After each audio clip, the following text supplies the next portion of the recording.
So with that, our next speaker is Paul Brierley, and Paul is the Executive Director of the Yuma Center of Excellence for Desert Agriculture. So thank you, Paul.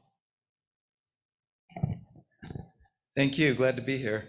And before I start, in case I forget on that wastewater topic, our first public announcement of a problem with seeing COVID surge in the wastewater led to all sorts of Facebook chatter and everything about, oh, our water's polluted, we got to boil our drinking water. And so we decided to call it sewage instead of wastewater. So anyways, I appreciate being here. I want to say real quickly, the Yuma Center of Excellence for Desert Agriculture is a public-private partnership between the university and the agriculture industry down in Yuma, obviously. And you might say, why would we be involved with waste-based epidemiology? And that's a good question. I ask myself that all the time. The pandemic did crazy things, right? And it brought an ag research organization more into the One Health arena through this COVID testing of wastewater. But certainly it makes sense. Yuma has come up a few times already. It is at the nexus of human, animal, and environmental health. So there we are. Where is Yuma? For those of you that don't know, it's down in the southwest, very southwest corner. So we're on the borders of California and Mexico. Also this doesn't show up, but also for those of you that don't realize it, the Mexican border does go north for a while there. So we literally have Mexico to the west and to the south, and then California to the kind of northwest. So that, we're home to a lot of migratory workers. Actually, they cross the border every day from Mexico into Yuma, and I'm talking 15,000 or so during the height of the vegetable season. And then, of course, a couple Native American tribes and other underserved communities. And then also this huge agriculture industry that you've heard about, which is a national asset for providing all of North America with their leafy greens for the wintertime. So I'm going to go through these next few slides quickly because I don't want to run out of time, and most of you probably are familiar with waste-based epidemiology, but it really came out strongly in search of better information for COVID as we were getting into the pandemic, and there were limitations to the clinical testing that's done.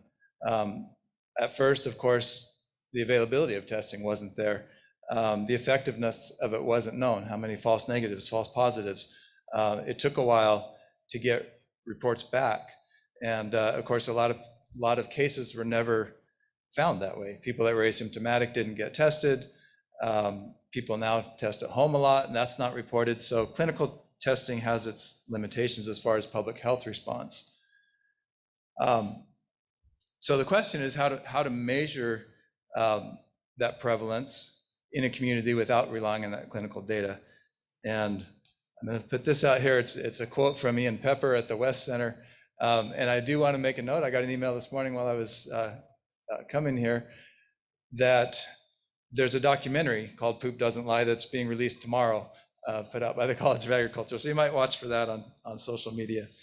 Real quickly, waste-based epidemiology, you collect from sewage systems, which could be community-wide sewage systems, could be a specific building sewage system, could be as small as an outhouse, which was what we originally were thinking when we brought the technology to Yuma, is we didn't want what happened to the meatpacking industry, where all the workers were getting the other workers sick, and pretty soon, of course, people were dying, people were sick, the factories were closing down. We didn't want that to happen in the vegetable production in Yuma.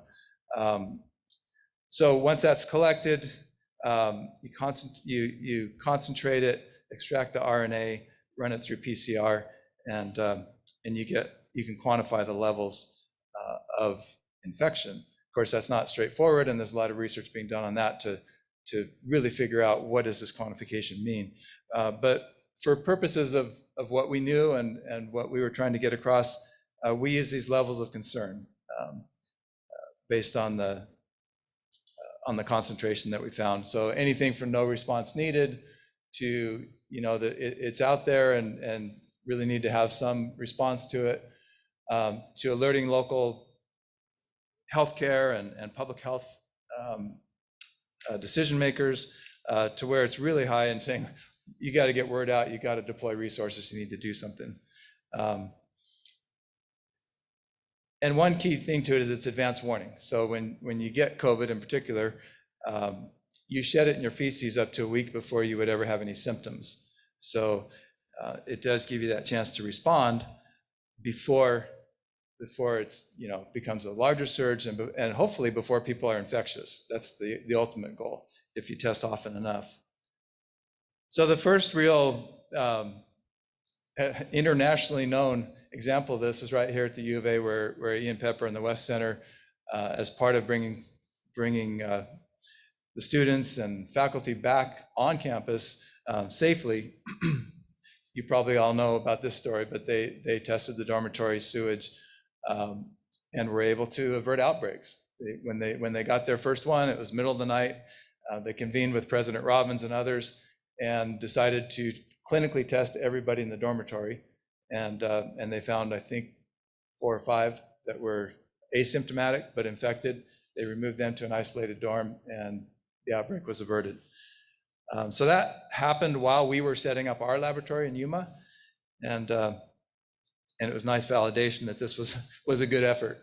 So what started it for us was a donor gave $20,000 to us and said, "Is there some way you can help Yuma County get back to work safely?" And we did a lot of brainstorming and came up with this idea to work with Ian, and rather than spend the money and the extra time and delay it would take to send our samples to Tucson, we set up a lab at the Yuma Agricultural Center in Yuma. And that quickly was funded by the Yuma County Board of Supervisors. So we set up the lab, we staffed it.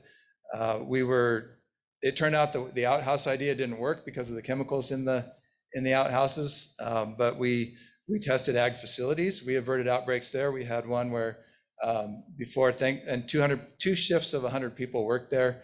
Before Thanksgiving, we started in 2020, and the results were negative. They had their Thanksgiving break. They came back, and we got our first positive. I remember the phone call at 9 a.m. We have a positive. They're freaking out. They don't know what to do.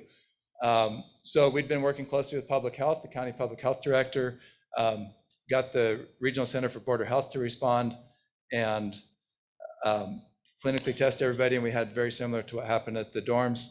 They found some asymptomatic people, isolated them, and the next week it was negative. I'm already running out of time, so I need to keep moving. But then we got funding from the State Department of Health Services, and that allowed us to expand to all the communities in the county using they gave us samples from their wastewater treatment plants. And so we began twice a week testing all around the county. And again, the idea was to be able to respond, target public health response to where there was a problem. I'm not going to go through this, but this was our flow chart of the process. Basically, we took these samples twice a week. Within 24 hours, we had results. We would report those to the municipality and the health officials.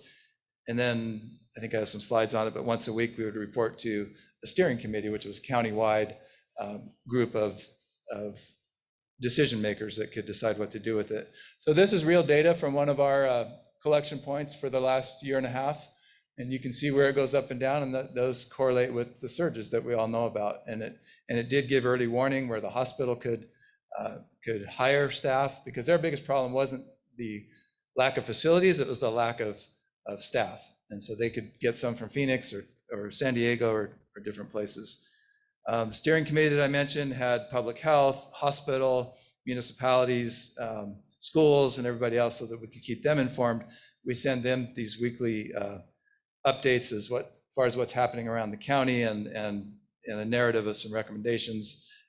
And at times we had to pull them together and say, here's what we're seeing, and that would result in a response such as this. So the response would be from the county. It would end up in the paper, on Facebook, and alert people that this was going on. And then public health, again, could target their responses. We've also been doing variant detection in a partnership with TGen, and we've now gotten funded to get our own sequencer. And that's important when you're on the border, I think. We can be that harbinger of when is a new variant coming across. And again, it has similar advantages that it's kind of real-time detection of variants rather than waiting for a positive test and then that sent to be sequenced and then the results come back later. So ours is more of a real time on that. So Yuma County has been kind of a model. We have hired two national experts as visiting researchers because we got to the point where we didn't know what we were talking about. We had the science down, but as far as figuring out what does this all mean, what kind of pilot projects should we do, we didn't know. So we hired a couple of visiting researchers that have been great, and they have worked on enhancing the capabilities. So what else can we do besides COVID, right? Hopefully COVID's gonna wane, and what else can we do? So we've added capabilities. We're doing other things, mosquito-borne disease testing. We want to do agricultural stuff because that's our nature. So plant and soil-borne disease, food safety outbreaks, things like that. This is my last slide. I really wanted to put this out for all of you because what we're looking at again is for the sustainability of this, and it's shown itself to be quite a good tool. So what else would you use it for? And some of the criteria of things are anything that would be shed in the stool during infection, not shed chronically after that, because that's one of the problems is what are you really seeing when you see a high concentration is some of that residual of people who had been infected, they're no longer contagious. So that's an important attribute. Obviously needs to remain stable so that you can do molecular detection. So the list at the bottom are some of the things that we are working on showing the efficacy of waste-based epidemiology. And so we think there's a future in this, and open to any ideas that you all have for utilizing this technology.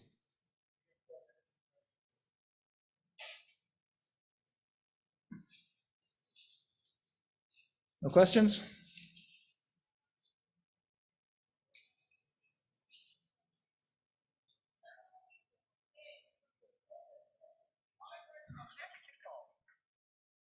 Thank you.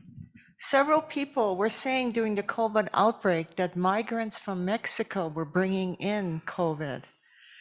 Was that your experience with the migrant workers? We weren't able to do the outhouse testing that we wanted to do. One thing we had hoped to do was to provide testing for the border community of San Luis, Rio Colorado. That hasn't come to pass either. You can imagine there's some difficulties with that. So I don't really have data to show that. But that certainly is one of the hopes is if you knew that something, a variant or a surge was starting down there, does it work its way up? And to this point, we haven't been able to do that, but it is on our list of hopes for expansion. There was a question up here. Sure, yeah. So any guesses as to how 42 is going to change that?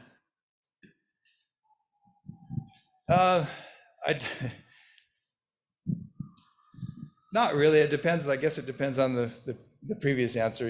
Is it more prevalent there or not? And I'm not sure that it is. And then the other thing is how much testing is done, right? And Regional Center for Border Health was brought up. They've been a partner of ours, and they've done just amazing things to test the migrants that are coming in.